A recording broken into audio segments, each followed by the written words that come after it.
Eh, Vamos a ver.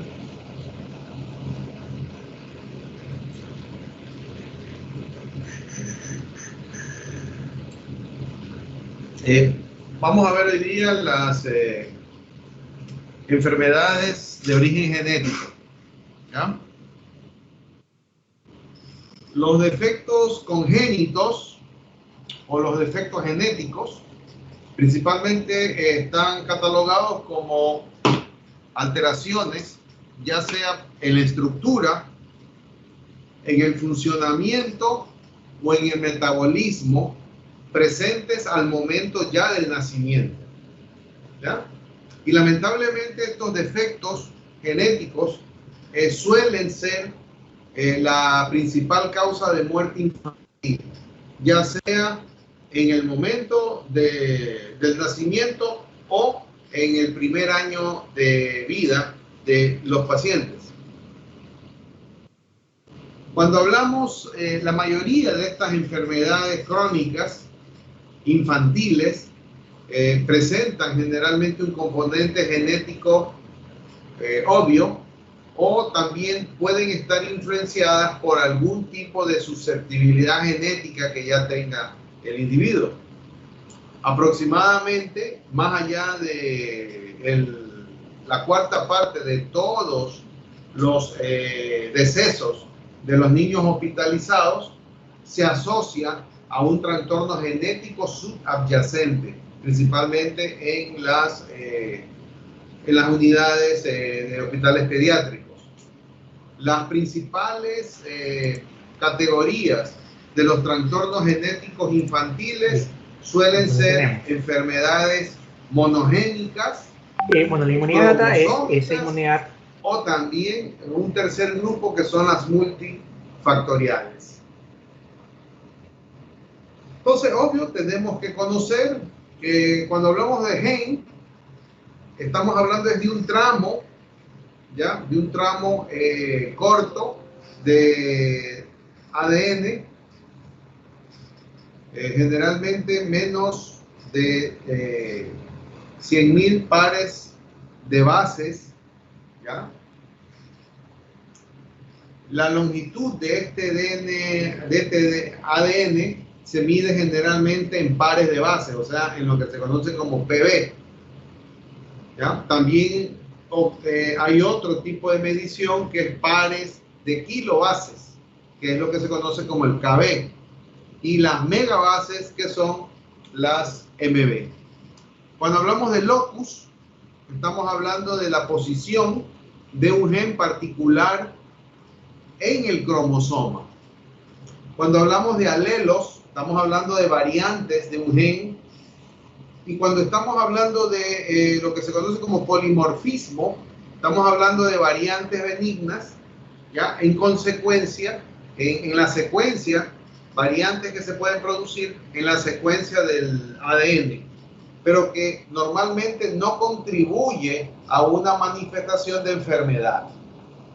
Mientras que la mutación, esta sí, es un cambio no benigno, sino un cambio patógeno, aquí sí en la secuencia del ADN, ¿ya? Y que va a repercutir con una manifestación de una enfermedad en particular.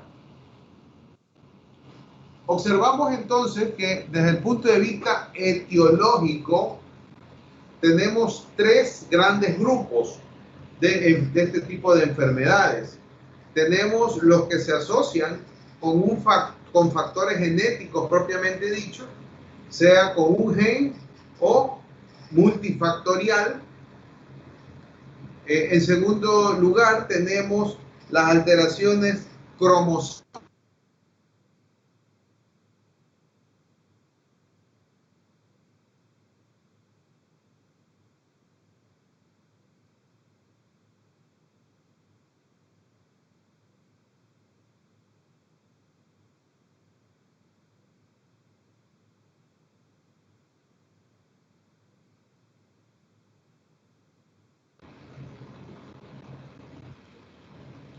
Hola, doctor. Hola, volvimos otra vez a la...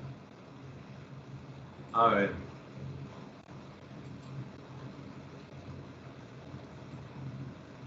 ¿Ahí sí están viendo? Sí, sí, doctor. Bueno. Sí, doctor.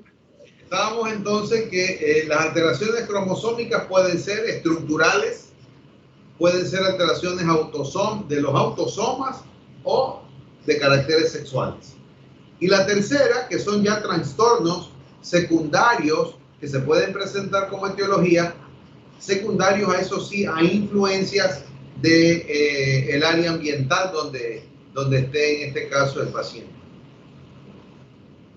En primer lugar, cuando hablamos de factores genéticos y hablamos de defectos por un gen único, aquí hablamos principalmente de la herencia mendeliana y tenemos en primer lugar, dentro del gen único, tenemos los que son conocidos como autosómica dominante.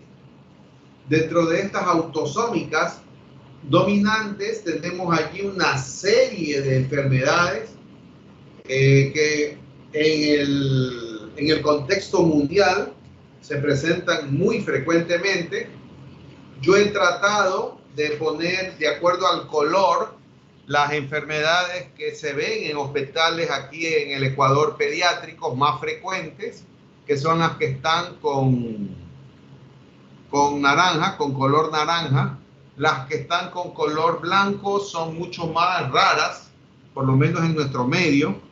Tenemos la condroplasia, la nefropatía poliquística renal, que se ve, sí que sí se ve, debería haberla puesto con otro color. Esta nefropatía poliquística renal generalmente se la ve así en familiares, papá, mamá, hermanos, hijos, nietos, etcétera, etcétera, que no es más que una enfermedad poliquística que se presenta en una gran cantidad de quistes a nivel de riñones bilateral y que progresivamente hace que estos pacientes en etapas más temprano de lo normal sean hipertensos arteriales y que comiencen progresivamente a tener elevación de los nitrogenados. En este caso, comienzan a tener elevación de urea, de nitrógeno ureico, de ácido úrico y de creatinina sérica.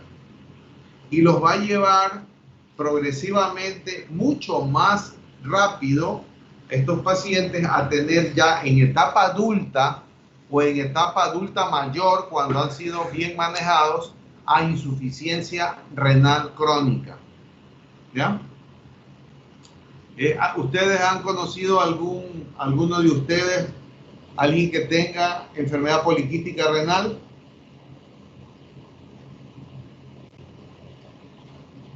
¿No? No, doctor. Bueno, qué bien, bueno, mejor todavía. De ahí tenemos otra que también se ve muy raramente en nuestro medio, que es la corea de Huntington, una patología del sistema nervioso. El síndrome de Marfan también es raro. Hay cierto tipo de síndromes de Marfan light. El síndrome de Marfan generalmente tiene que ver con una hiperelastosis importante de la parte articulares, pero que se asocian principalmente a enfermedades cardiovasculares, principalmente a insuficiencias valvulares, insuficiencia de válvula mitral principalmente, y también con alteraciones de estructura ósea. Las alteraciones de estructura ósea que se ven en el Marfan generalmente se asocian a alteraciones del tórax, de la parte anterior de la caja torácica, en los cuales vamos a encontrar alteraciones estructurales del esternón. Podremos encontrar prominencias del esternón, que se llama, en este caso, tórax en esternón en quilla de barco, quilla de Barsor, que es una protusión de esta estructura, o también en un tórax que es hundido, que es un tórax acanalado, ¿ya? Y generalmente eso, obvio, va a dar problemas de tipo cardiovascular, ¿ya? Les había dicho, ya sea una alteración valvular, generalmente mitral, asociada con un problema de aorta. De ahí tenemos otras que son mucho más frecuentes, por lo menos en nuestro medio. Yo soy internista, suelo ver algunos de estos cuadros que generalmente son desde el nacimiento, pero que generalmente pueden en un momento dado llegar tranquilamente a edades adultas, ¿ya? Inclusive en esta semana tengo una paciente con neurofibromatosis y ya tiene 76 años, ¿ya? Pero obvio ha tenido ya también eventos propios mismos de la patología. Dentro de ellos tenemos, por ejemplo, la hipercolesterolemia familiar, que no es más que niveles totalmente altos de colesterol total, de LDL colesterol, de disminución de colesterol y generalmente con unos triglicéridos en valores normales. La hipercolesterolemia familiar se manejan con niveles de colesterol que normalmente, actualmente es hasta 200 miligramos el valor normal del total, y estos pacientes suelen manejar colesteroles de 500, de 600 miligramos, lo cual los hace principalmente mucho más susceptibles de enfermedad aterogénica, aterogénica general o aterogénica coronaria. Son pacientes que tienen la particularidad de tener mucha mayor predisposición a infartos del miocardio, anginas inestables, en etapa mucho más temprana, ¿ya? Generalmente pueden ser pacientes que antes de los 40 años puedan tener algún tipo de angina inestable y que tengan infartos del miocardio antes de los 55 años de edad, y cuyo tratamiento principalmente ya es un defecto genético, lo puede tener el padre, ¿ya? O lo puede tener alguno de los hijos, en el caso que sea. Este cuadro es sumamente difícil de manejarlo desde el punto de vista terapéutico. La hipercolesterolemia familiar necesita manejo de drogas con estatinas. Estas estatinas, bueno, ustedes todavía no han visto estatinas, a la final puedo estar hablando y no me van a entender. Ya no han visto todavía estatinas en farmacología, me supongo. No, doctor. Ok. Estatinas son los fármacos que se utilizan para disminuir los niveles de colesterol. ¿Okay? Metabolismo del colesterol se han de haber visto en fisiología.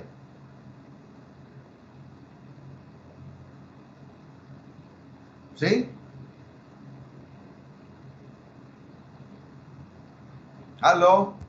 ¿De acuerdo? Sí, ya, ok, bueno. Entonces, si ya lo vieron, sí les puedo hablar de que en este caso los medicamentos que se dan para este tipo de hipercolesterolemia está dado por el mecanismo mismo de la fisiopatología. La hipercolesterolemia familiar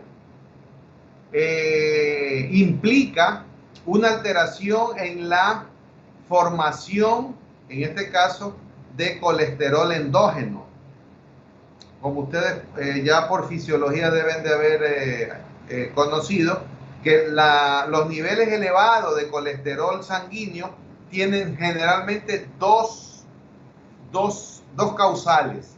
La una, el exceso de ingesta de colesterol exógeno en la dieta, principalmente frituras, ¿ya? O vísceras, en este caso, grasas, y la otra es un aumento en la producción de colesterol hepático, ¿ya? Entonces, obvio, en estos casos, estos pacientes van a tener niveles muy, pero muy altos de la lipoproteína de baja densidad de colesterol, en este caso la LDL, que es la que tiene mayor poder oxidativo y va a ser parte del núcleo lipídico de un ateroma a nivel vascular. ¿Ya? Entonces, aquí en la hipercolesterolemia familiar, eminentemente lo que va a haber, lo que suele haber principalmente es un deterioro de los receptores de LDL a nivel del hígado. ¿Ya? Entonces, al haber una disminución de los receptores de LDL a nivel del hepatocito, los niveles altos de LDL que forma en este caso el hígado no van a poder ser depurados siendo captados por los hepatocitos. Entonces, al no poder ser captados por el receptor de membrana, los niveles de LDL van a seguir cada vez más circulando en sangre elevados. ¿Ya? Actualmente ya ustedes cuando vean hipercolesterolemia, posiblemente en farmacología, van a observar que allí es de vital importancia la administración de las estatinas, las cuales bloquean una enzima que sirve para la producción de colesterol endógeno, que es la hidroximetilglutaricoenzima A reductasa, que es la que bloquean las estatinas, ¿ya? Y actualmente también hay unos anticuerpos monoclonales que se han identificado que pueden bloquear un tipo de receptor especial en el hepatocito. De ahí tenemos la otra, es la neurofibromatosis. Esta neurofibromatosis no es más que fibromas de material que tiene que ver neurítico a nivel de la piel. Esto se asocia generalmente con malformaciones vasculares a nivel cerebral. No es raro que los pacientes con neurofibromatosis en un momento dado tengan enfermedad cerebrovascular. En una puede ser isquémica si hay falta de riego sanguíneo, o hemorrágica si hay alguna ruptura de alguna de estas malformaciones vasculares que suele asociarse con estas lesiones como fibromas a nivel de la piel que sale en los pacientes. La otra es la enfermedad de von Willebrand, una enfermedad que por lo menos cada vez se ve más y se ve más en mujeres, que tiene que ver principalmente con una deficiencia de la actividad del factor de von Willebrand, que condiciona a que los pacientes tengan sangrados a veces inespecíficos, sangrados que no se justifican. ¿Ya? Por ejemplo, una chica que tenga enfermedad de von Willebrand va a tener mucha asociación a veces de pequeña, que hacen hematomas aparentemente sin justificación. Cuando van a la etapa de la pubertad, tienen menstruaciones sumamente copiosas, ¿ya? Y generalmente tienen sangrado a nivel de piel no traumático. Entonces, en estos casos, cuando se investiga la enfermedad de von Willebrand, cuando se dosifica la actividad de este factor, se va a encontrar que va a estar disminuido. Y generalmente se suele asociar esto en personas jóvenes, porque generalmente cuando se sangra, lo primero que se valora es o tiene alteraciones plaquetarias o tiene alteraciones por factor de coagulación. Las trombocitopenias es una de las justificaciones que más se observa, ¿ya? Que pueden llevar a púrpuras trombocitopénicas idiopáticas, pero también cuando las plaquetas están normales hay que siempre sospechar en alteraciones de los niveles de factores de coagulación, ¿ya? factor 8, factor 9 o factor también de von Willebrand, que son los 3 factores más frecuentes que se asocian este tipo de defectos. De ahí tenemos también la otra, que es la osteogénesis imperfecta. Esta osteogénesis imperfecta se suele ver de vez en cuando en los hospitales pediátricos, principalmente en esos pacientes que hacen fracturas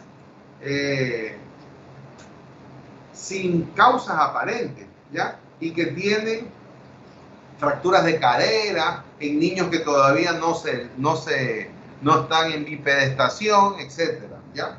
Y generalmente estos pacientes, por ejemplo, en los hospitales pediátricos, solo a veces coger un miembro superior para poner una vía puede en un momento dado fracturar, en este caso, un hueso. De ahí tenemos la esferocitosis, no es tan frecuente. La esferocitosis no es más que un tipo de anemia hemolítica producida generalmente por una alteración de la membrana, ¿ya? Del eritrocito, que la hace mucho más susceptible para hemolizarse, para lisarse. Y adopta principalmente una formación, una estructura totalmente redondeada, muy diferente al eritrocito normal, que es bicóncavo. En segundo lugar tenemos la autosómica, pero las autosómicas recesivas, ¿ya? Estas autosómicas recesivas tenemos la fibrosis quística, que es una enfermedad a nivel que ataca generalmente, principalmente la parte pulmonar, que la hace mucho más susceptible de procesos infecciosos. Las enfermedades por almacenamiento de glucógeno, que son sumamente raras, principalmente a nivel hepático. El albinismo oculocutáneo, la fenilcetonuria, ya que se ve muy de vez en cuando en nuestro medio. A veces, hasta hace mucho tiempo, no se la podía diagnosticar, principalmente porque no había la parte para hacer el diagnóstico de laboratorio. Tenemos también la drepanocitosis y la enfermedad de Tay-Sachs.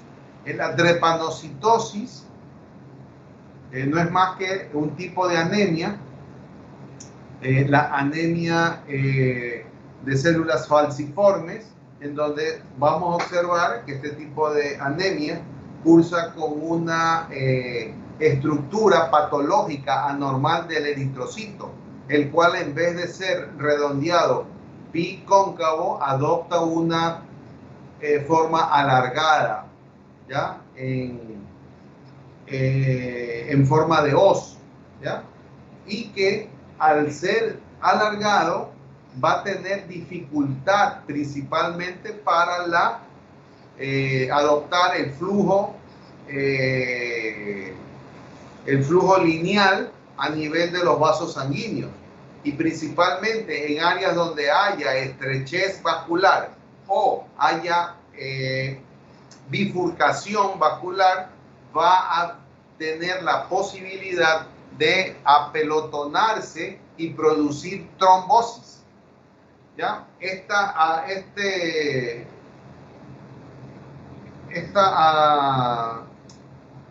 Esta forma que toma el eritrocito principalmente es debido a la producción patológica de un tipo de hemoglobina, que es la hemoglobina S, ¿ya? Que normalmente, obvio, no está en cantidades importantes como en ellos.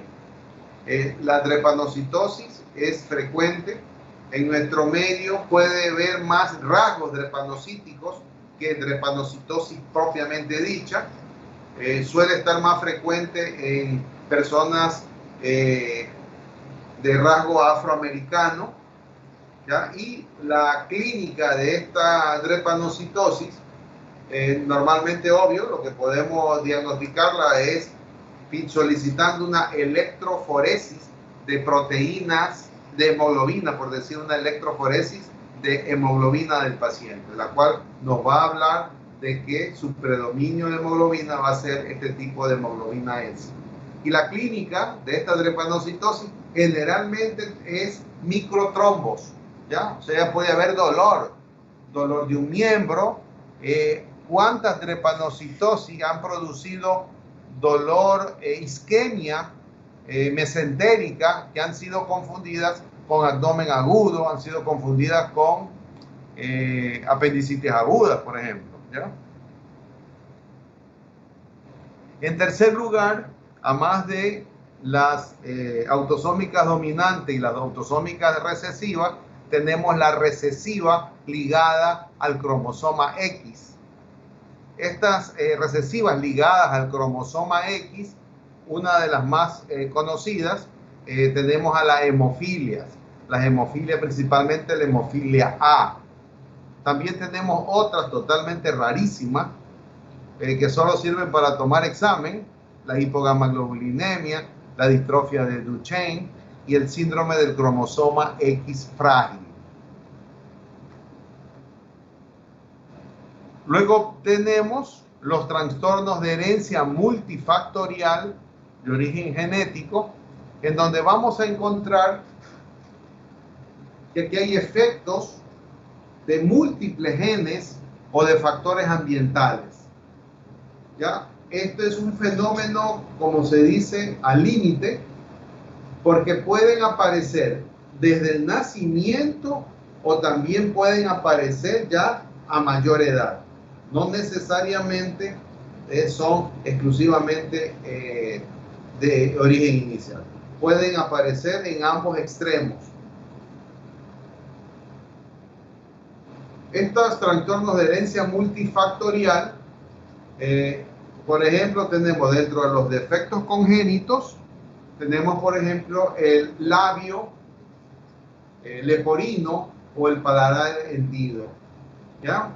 Como ustedes pueden observar, obvio, está en otro color porque este es uno de los defectos mucho más frecuentes observados en los hospitales pediátricos, principalmente en las áreas de cirugía plástica o de otorrinolaringología, por ejemplo, o de cirugía maxilofacial.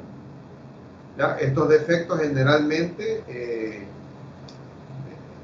tienen que ver mucho con muchos factores ya hereditarios, ¿ya? Y que hacen, obvio, que los pacientes que tienen hijos con este tipo de afectación congénita deban principalmente de abstenerse de tener mucho más prole, debido a que pueden estar asociados a veces muchos hijos.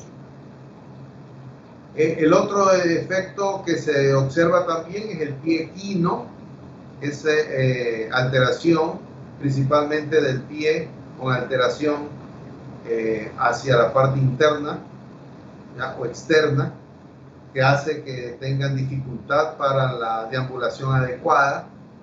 La otra es la luxación congénita de cadera, ¿ya? Generalmente al momento de nacer, este de aquí suele verse principalmente cuando el neonatólogo hace las maniobras, principalmente post nacimiento, para ver si tiene afectada, en este caso, la cadera. Las cardiopatías congénitas también están dentro de este trastorno multifactorial. En las cardiopatías congénitas, las más frecuentes son las valvulopatías, ¿ya? Valvulopatías que generalmente suelen afectar o la válvula mitral o la válvula aórtica. ¿Ya? Válvula mitral puede ser una estenosis de la arteria, de la válvula mitral, o también puede ser una estenosis de la válvula aórtica. En menor proporción pueden nacer con datos de insuficiencia de válvulas, en donde haya un sistema de regurgitación.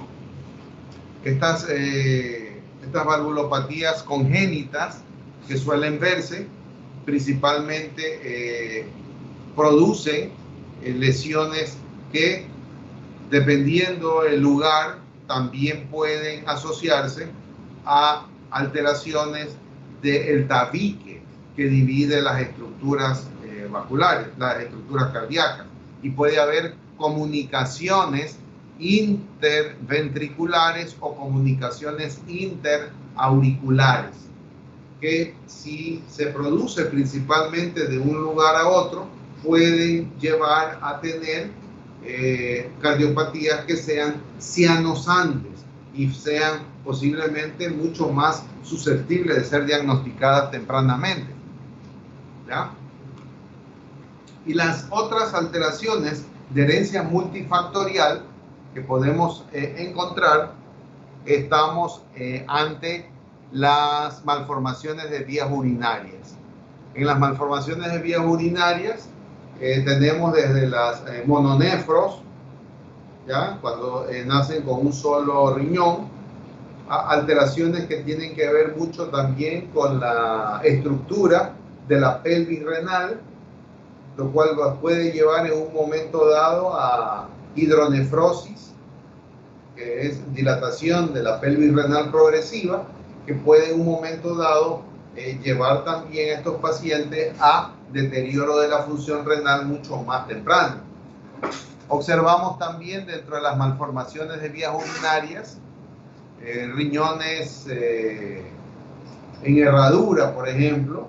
Estos riñones en herraduras a veces pueden estar fusionados, y generalmente también pueden haber malformaciones de situación de las vías urinarias. A veces riñones tosados, ¿ya? Que alteran en este caso la estructura de la altura de los ureteres, lo cual lleva a procesos de infección de vías urinarias repetitivas en pacientes desde muy pequeños.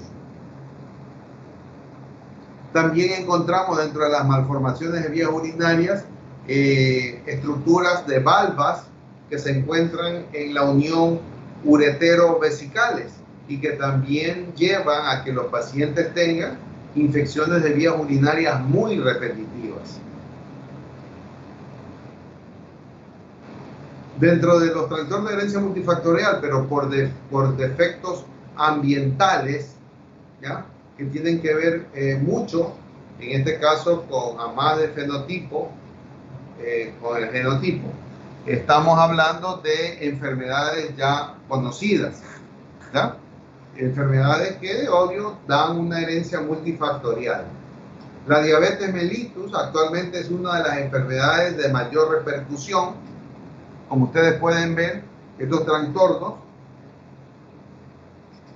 pueden presentarse desde pacientes muy pequeños, en donde tendrán una diabetes mellitus tipo 1, la cual era conocida hace mucho tiempo como diabetes mellitus insulino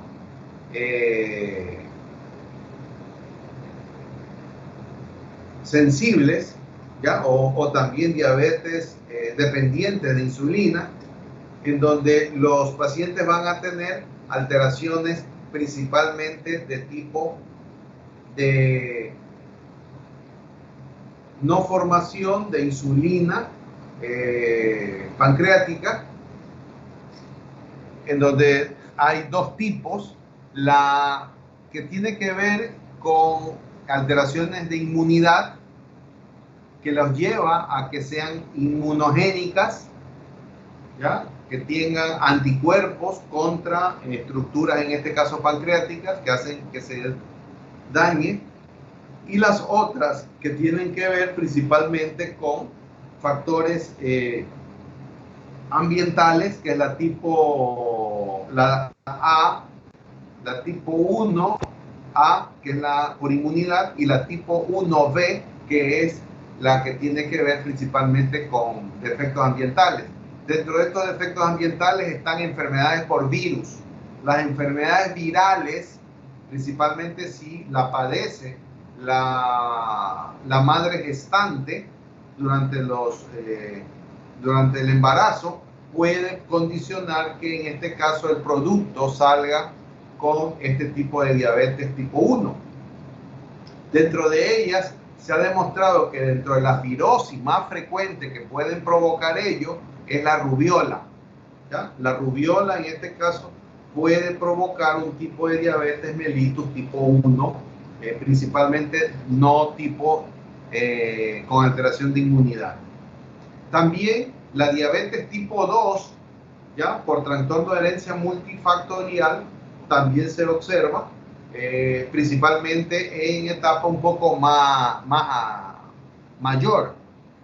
Obvio, nosotros conocíamos hasta hace menos de 20 años de que esta diabetes era de adultos, la diabetes tipo 2, una diabetes que era conocida como diabetes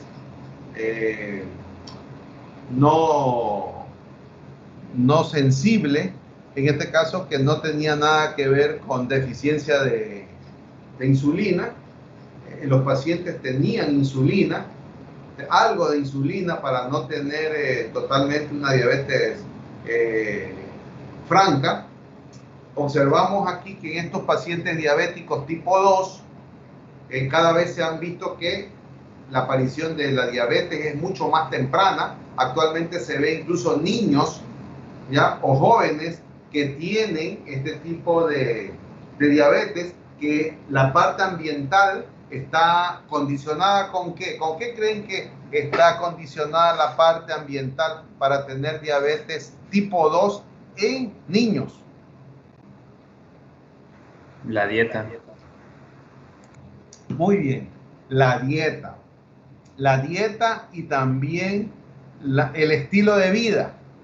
¿Ya? Generalmente, obvio, son pacientes aficionados a McDonald's, a ¿qué más?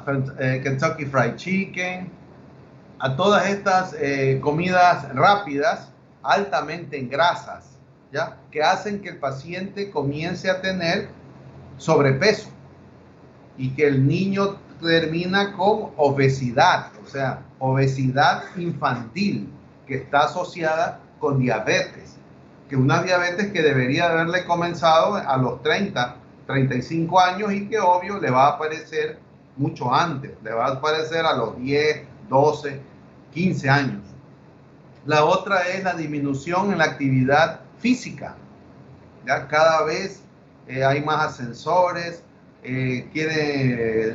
evitan caminar, se los deja el carro aquí, el auto hasta el otro lado, o sea, hay menos actividad física, se pasa más en actividades de tipo tecnológica, viendo el celular, la tablet y todas esas cosas. O sea, el cambio de estilo de vida, principalmente con actividad física y con la parte de la dieta, esto está alterando, a más de que pueden tener el trastorno de herencia, la parte multifactorial ambiental fenotípica es la que está incidiendo en diabetes.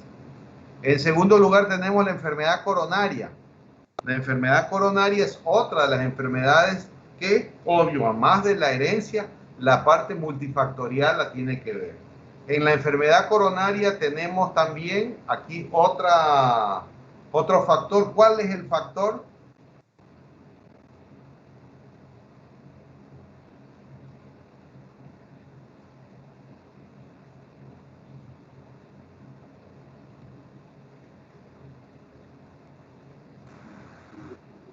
A ver.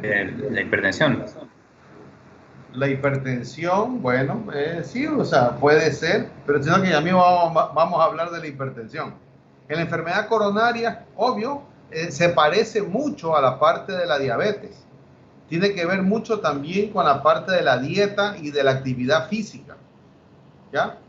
Los pacientes, en este caso adultos, ¿ya? Sometidos a una dieta alta en grasas, con niveles de hiperlipidemia, sea por colesterol, por triglicéridos o mixta, generalmente son los que van a formar enfermedad, en este caso, aterosclerótica, con placas de ateroma, que los va a llevar en un momento dado a que, también condicionado por la actividad por la inactividad física, va a llevarlos a que en un momento dado hagan aterotrombosis. ¿Sí? Entonces, obvio, en este caso, acuérdense que dentro de los factores de riesgo cardiovasculares están todas estas enfermedades, pero también está una que habla de tener, en este caso, padres con infarto del miocardio, que sean varones, en este caso padres, antes de los 55 años, o madres que se hayan infartado antes de los 65. Eso es un factor de riesgo cardiovascular. Eso lo hablamos por trastorno de herencia. Pero la parte multifactorial la estamos dando también, que otro de los factores de riesgo es la inactividad física, la dieta alta en sal, la dieta alta en grasas. ¿Sí? En tercer lugar tenemos la hipertensión arterial. La hipertensión arterial también tiene un papel importante, la parte de la herencia. A veces cuando papá y mamá son hipertensos y hay 4 hijos, lo más probable es que 1 o 2 sean hipertensos y los otros no lo sean. Pero de que sean hipertensos o no, también va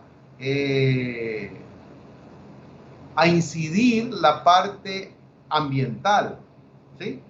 Que también tengan esa predisposición a comer niveles más altos de sal, a no tener actividad física, ¿ya? A tener niveles elevados, o sea, de tener mayor aterosclerosis que el resto de las personas, etcétera, etcétera, ¿ya? Tenemos también en la parte factorial la raza. Acuérdense ustedes que la hipertensión arterial tiene un nicho bien importante en la raza afroamericana y la raza también hispanoamericana, ¿ya? Entonces ellos van a ser mucho más susceptibles de tener alteración, en este caso del sistema renina, angiotensina, aldosterona. El cáncer también se ha asociado a una herencia y también a herencia que tiene que ver mucho con deficiencias ambientales. Obvio, por trastorno de herencia, hay ciertos tipos de cánceres que tienen una incidencia muy elevada dentro de la familia, que obliga a todos los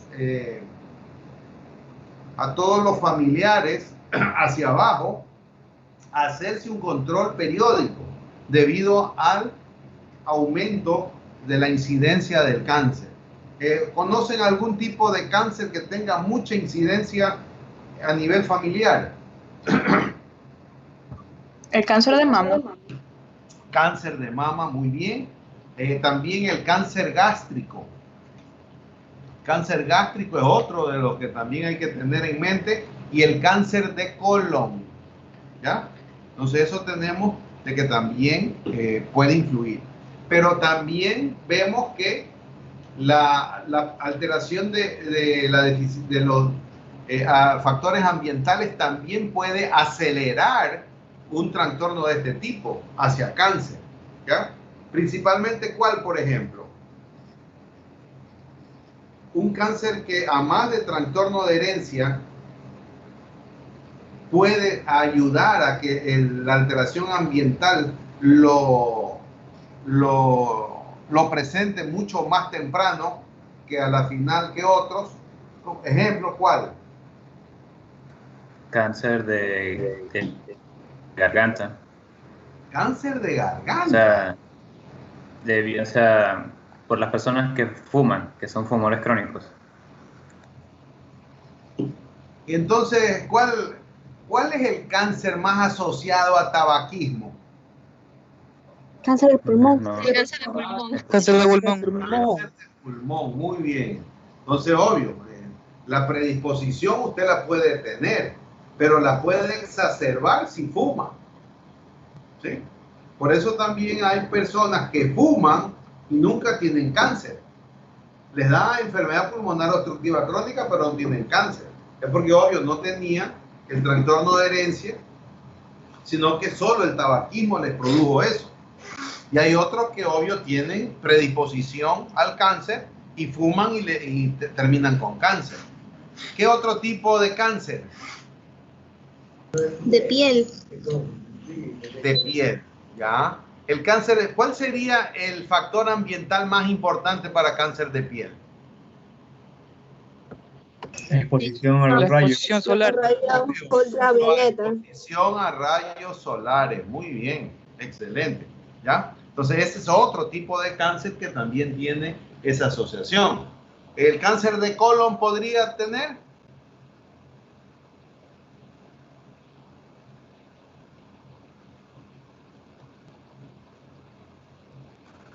Sí, podría, dependiendo de la dieta también. Perfecto, muy bien. ¿Qué tipo de dieta puede activar, diríamos, el gatillo ambiental para este trastorno de herencia? Abundante en comidas muy condimentadas, sazonadas, picantes. Exacto, ¿ya? O procesadas, ¿ya? Embutidos. Uno de los que también se suele asociar es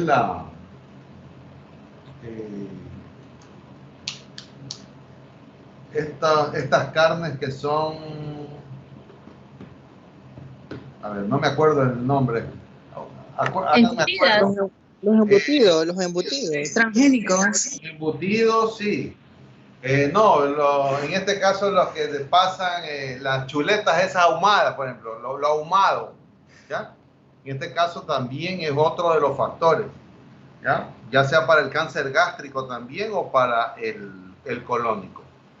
Y las alteraciones psiquiátricas también tienen que ver a veces el trastorno de herencia, obvio. Hay tantas familias con trastorno bipolar, pacientes con esquizofrenia, ya que tienen que ver ello. ¿Habrá algún tipo de factor ambiental que puede disparar ello? Sí, el exceso de estrés, por ejemplo. El exceso de estrés, exacto, uno. O también puede ser en los casos de cuadros depresivos importantes. ¿Ya? Ok. Dentro de las enfermedades que habíamos visto, la osteogénesis imperfecta, esta es una enfermedad heredada de manera a través de las leyes de Mendel y tiene dos grupos, o que es la clásica, la osteogénesis imperfecta de tipo clásica, que es la más frecuente, el 90% generalmente es por una vía patógena, en donde vamos a encontrar genes conocidos con el nombre de COL1, ya sea el A1 o el COL1A2. Estos tienen la particularidad de que pueden codificar subunidades de colágeno tipo 1 y de el proalfa 1 y 2. Mientras que la otra tipo es el nuevo, en donde las vías patogénicas tienen que ver con una pérdida de función, principalmente ya sea del procesamiento, del plegado o de la secreción de colágeno, que los va a hacer mucho más susceptibles de tener lesiones. Las manifestaciones clínicas de esta osteogénesis imperfecta, vemos la tipo 1, que es leve, autosómica dominante. Estos pacientes tienen talla baja, pérdida auditiva, tienen fracturas. Las fracturas son generalmente postnatales, ¿ya? Y una de las características importantes es las escleras azuladas que suelen tener. ¿Ya? Tienen una variante con pérdida de la función, principalmente en la cadena que les decía, proalfa 1. Ya tienen una cantidad escasa de RNA y definitivamente tienen una cantidad reducida al doble de colágeno, ¿ya? Pero la calidad del colágeno es normal. O sea, aquí el mayor problema es la disminución de la cantidad de colágeno, no la calidad de este. En la tipo 2 hay una leve perinatal que se llama. Esta es autosómica dominante. También se van a presentar, aquí lo que hay es fracturas prenatales graves, no es como la otra que es postnatal. Al haber ello, vamos a ver que hay formación ósea patológica, igual tiene las escleras azules. Lamentablemente aquí la deformidad es grave por la formación ósea prenatal, ¿ya? Es muy frágil el tejido conectivo. Y dentro de la variante estructural hay cadenas proalfa 1 o 2. Y en relación al colágeno, la calidad aquí es grave, aunque la cantidad sea normal. Esa es la diferencia entre la tipo 1 y la tipo 2 en relación a la calidad y a la cantidad del colágeno. Y la tipo 3 es la deformidad progresiva, autosómica dominante. Hay también fracturas prenatales, lo cual hace que haya incluso deformidad al nacer. Si el paciente en un momento dado nace por vía vaginal, en el momento de la rotación, de sacar, allí puede tranquilamente producirse una fractura de cualquier, ya sea de las extremidades superiores o de las inferiores. Hay ya deformidad al nacer. Estos pacientes nacen ya con pérdida de la audición, y dentro de la variante estructural tiene que ver también con las cadenas proalfa 1 o 2. Aquí la calidad del colágeno es sumamente grave, aunque la cantidad sea normal. Y la tipo 4, aquí hay deformidad con escleras normales. Es autosómica dominante. También hay fracturas postnatales. Las deformidades son leve a moderada. Tienen también déficit de pérdida de audición prematura. Hay anomalías dentales. Pero las escleras son normales en la tipo 4. La variante estructural es predominante en la cadena proalfa 2. Es mucho menor que en la 1. La calidad del colágeno es anormal, aunque la cantidad sea adecuada. En segundo lugar, tenemos las alteraciones cromosómicas que habíamos dicho. Estas representan un porcentaje elevado, principalmente ¿de qué? De pérdidas reproductivas, o sea, dentro de los abortos, por ejemplo, que se presentan, generalmente están asociadas a alteraciones cromosómicas del feto. Las malformaciones congénitas también pueden provocarla, y el retraso mental, ¿ya? Entonces, si tenemos abortos, malformaciones congénitas o retraso mental, generalmente tienen que ver con las pérdidas reproductivas por alteraciones cromosómicas. En segundo lugar, los nacidos vivos, principalmente se pueden presentar 0.7%, en embarazos mayores de 35 años, un 2%, y en abortos del primer trimestre hasta en el 50%. ¿Ya? Entonces, por eso es que siempre los embarazos en pacientes añosas, siempre hay que hacer un estudio cromosómico, en este caso del producto intraútero, para descartar cualquier patología. Dentro de las alteraciones cromosómicas estructurales, acuérdense ustedes, hay delección, translocación, inversión, hay la translocación de Robertson, la isocromosómica y la deformación en anillos. Las alteraciones cromosómicas que tienen que ver numéricas con los autosomas, está principalmente los cambios en el número de cromosomas, ¿ya? O una falta de separación de cromosomas, ya sea en la ovogénesis o en la espermatogénesis.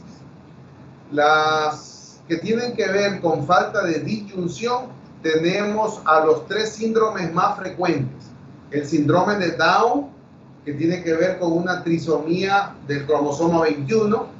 El síndrome de Patau, que tiene que ver con la trisomía 13. Y el síndrome de Edwards, que tiene que ver con trisomía 18. Dentro de ellas, por falta de disyunción más frecuente es el Down, que es muy frecuente, que ese sí lo deben de haber visto. ¿Sí? Sí, doctor. Sí, doctor. Ok. Sí, doctor. Entonces, en el síndrome de Down, conocido como trisomía 21, ahí está la imagen de una niña típica de esta. La causa más frecuente de retraso mental que es identificable de origen genético, ¿ya? El porcentaje, la epidemiología habla, dependiendo de los libros que ustedes puedan leer, entre 1 de cada 700 u 800 nacidos, ya se puede presentar, y aumenta generalmente con la edad materna. Por eso es que cuando ustedes vean ginecología, me supongo, verán de que toda madre mayor de 40 años embarazada debe de hacerse un estudio en la semana 25, más o menos, creo que es de 21 a 25, tiene que hacerse un estudio cromosómico del producto, ¿sí?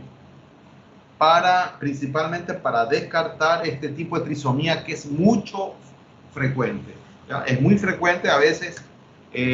Pacientes que tienen 2, 3 hijos y después tienen uno después de los 40 años, generalmente puede salir con este tipo de alteración cromosómica. La etiología, en el 95% de los casos, el síndrome de Down se produce por una trisomía de este cromosoma número 21, debido a ¿qué? A la no disyunción meiótica en el óvulo. ¿Ya? Esa es la característica. Aproximadamente un 4%, ya mucho menor, se debe a una translocación robertsoniana entre el 21, entre el cromosoma 21 y algún otro cromosoma, en este caso, que normalmente puede ser el 14 o el 22. ¿Ya? Entonces, diríamos 96% la no disyunción meiótica en el óvulo y el 4% en la translocación robertsoniana. Tenemos la clínica, retraso mental, el occipucio aplanado, los pabellones auriculares generalmente son displásicos, tienen una alteración en la forma, la facies es ancha y aplanada, tiene el epicanto, muy típico. Vemos que en el paladar hay un paladar elevado y estrecho, suelen tener algo la boca abierta y la lengua un poco mucho más grande y algunas veces de aspecto partida, o sea, de lengua tipo escrotal. Una de las características importantes tiene que ver en las manos, ¿ya? En las manos y en los dedos cortos puede haber la clinodactilia, quinto dedo, la hipoplasia de la segunda falange del quinto dedo, ¿ya? Entonces esa es una de las características importantes de las manos. A nivel interno, los pacientes pueden tener cardiopatía congénita, que es a veces el mayor problema que tienen, con alguna alteración atrioventricular. Pueden tener también al inicio de la vida, pueden hacer cuadros obstructivos digestivos que tienen que ver con la atresia o con la estenosis, principalmente del píloro. Pueden tener una enfermedad de Hirschsprung a nivel ya del intestino, y pueden tener displasia pélvica a nivel de la cadera. Generalmente son niños que tienen el tono muscular disminuido, ¿ya? Y una de las características más importantes que tiene el Down es esa excesiva separación de los dedos entre el primero y el segundo, o sea, entre el ortejo mayor y el segundo dedo. Las características fenotípicas entonces del Down, tenemos fisuras palpebrales, exceso de piel en la parte posterior del cuello. En las articulaciones pueden haber hiperextensión excesiva, hay braquicefalia, el espacio amplio entre el primero y el segundo dedo de los pies. Miren, más del 70% Estamos hablando de algo bien importante. Las manos cortas y anchas, el puente nasal y plano también, y el pliegue el pliegue palmar transversal más importante, que es uno de los que se puede ayudar para el diagnóstico, a más de la oreja un poco dismórfica que habíamos dicho. La otra es la trisomía 13, que es el Patau, este síndrome cromosómica congénito.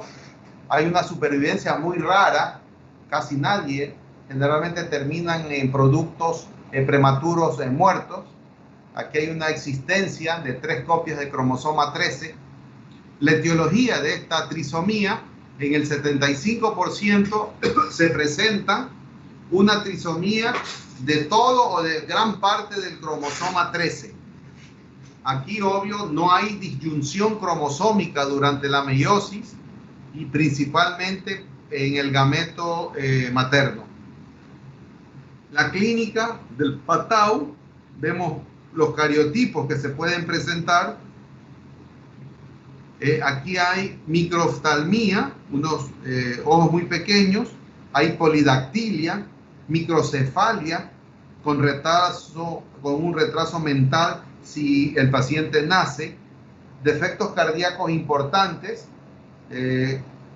pueden haber herniaciones, principalmente umbilicales, y obvio hay una hipotonía principalmente a nivel general, principalmente a nivel de los pies, que da ese tipo de pies en mecedora. Y la tercera trisomía es la número 18, que es el síndrome de Edwards.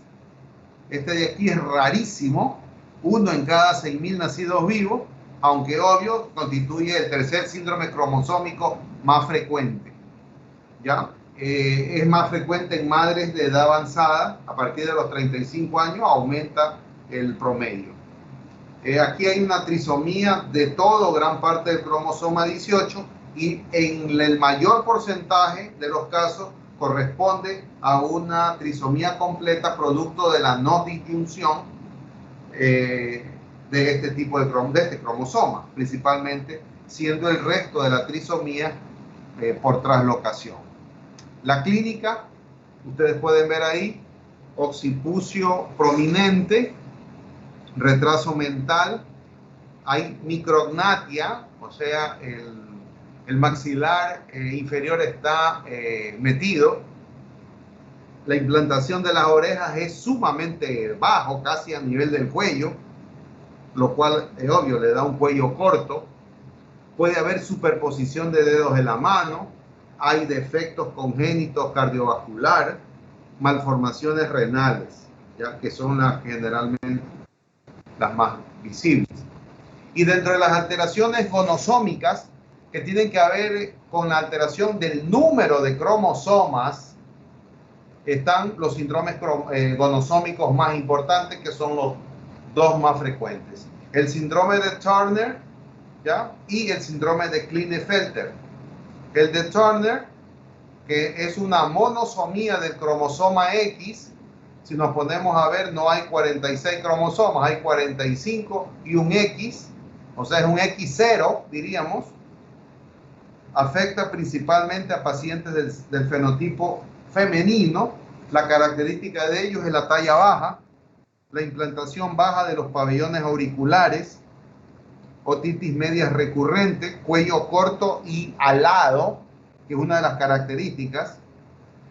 Dentro del punto de vista en piel, hay nevus hiperpigmentados, puede haber edema, linfedema de manos y pies, y en la parte de alteraciones estructurales internas encontramos coartación de aorta, encontramos digenesia gonadal, puede haber falla ovárica, y una de las características más importantes externas, a más de la parte de la cara y cuello, es el hipertelorismo mamario.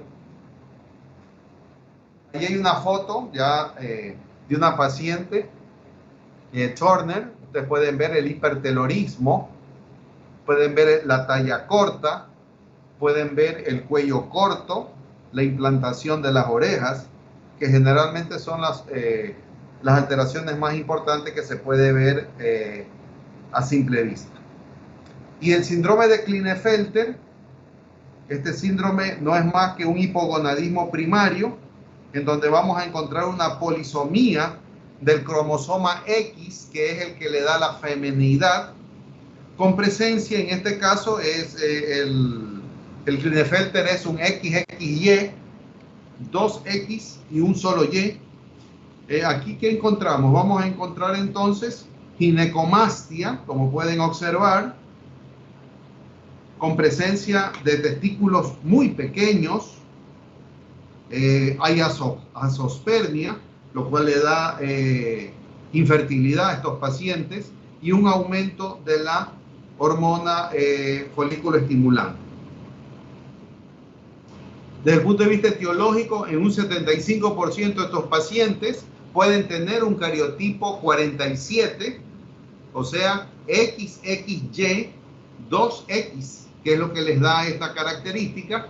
Un 20% pueden ser mosaicos, o sea, 46XY o XXY47, que serían ambos.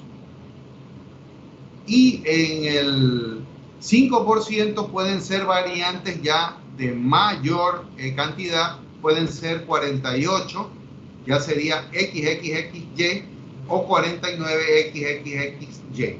O sea, predominando principalmente el cromosoma X.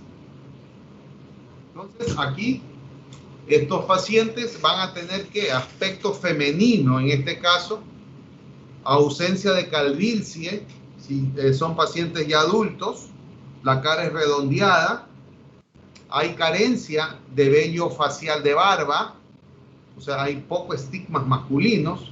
El paciente puede tener osteoporosis, hombros estrechos en relación a la cadera, que es ancha, que le da ese aspecto ginecoide.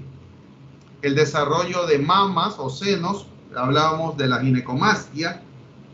Tenemos también crecimiento del vello pubiano, similar al patrón de la mujer, que es recto, no es en punta hacia el ombligo, y la característica en este caso de los testículos muy pequeños y generalmente con piernas muy largas en relación al tronco, brazos y piernas largos, pero hay una asimetría, como ustedes pueden ver, entre la parte torácica superior y la parte pélvica inferior.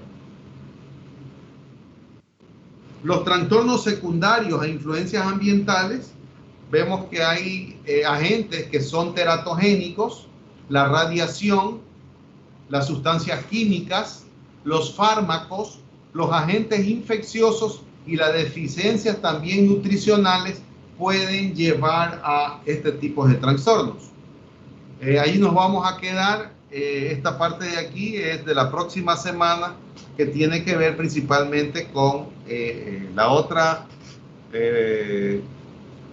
tema, que es el cáncer, en este caso las neoplasias.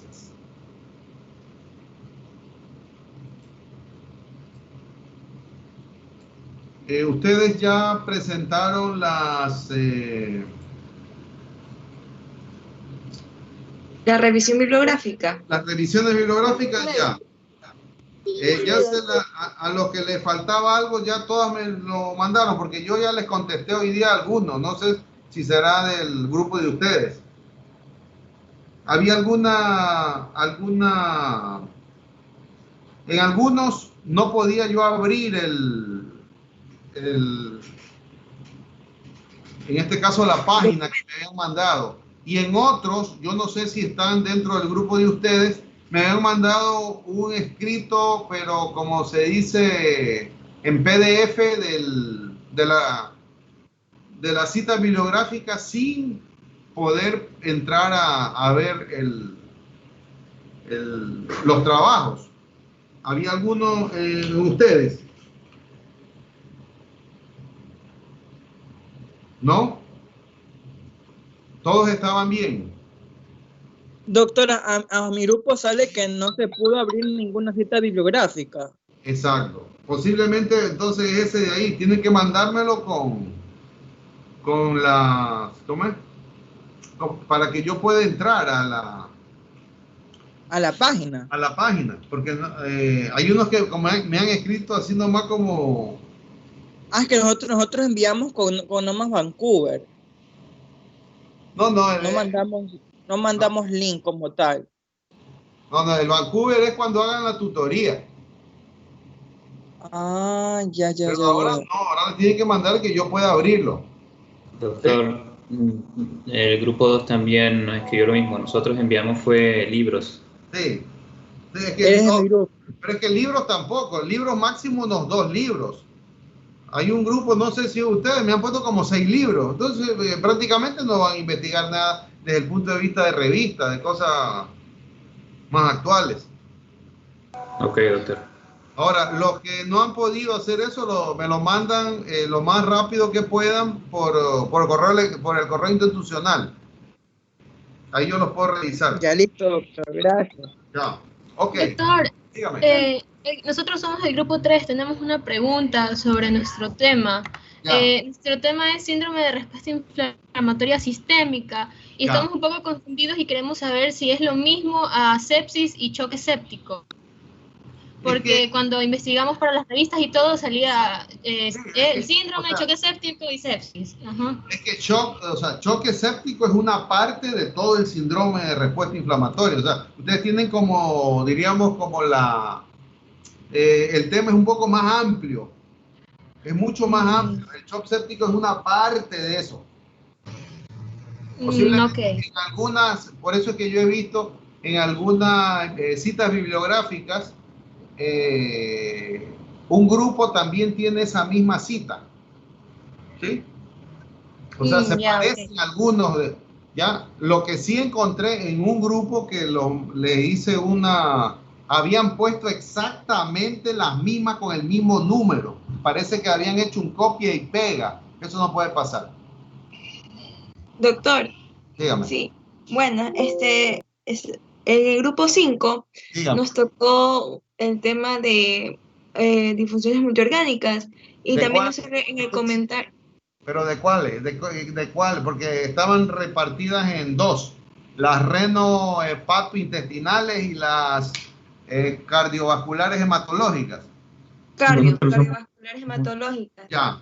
Pero a nosotros nos sale en cambio que en el comentario sale no aceptado, 2 puntos, CDMO, 2 puntos, análisis morbilidad, rayita, mortalidad por arenal. Esos análisis de morbilidad, no, eso no es... Si yo lo que necesito es que ustedes me expliquen los mecanismos fisiopatológicos.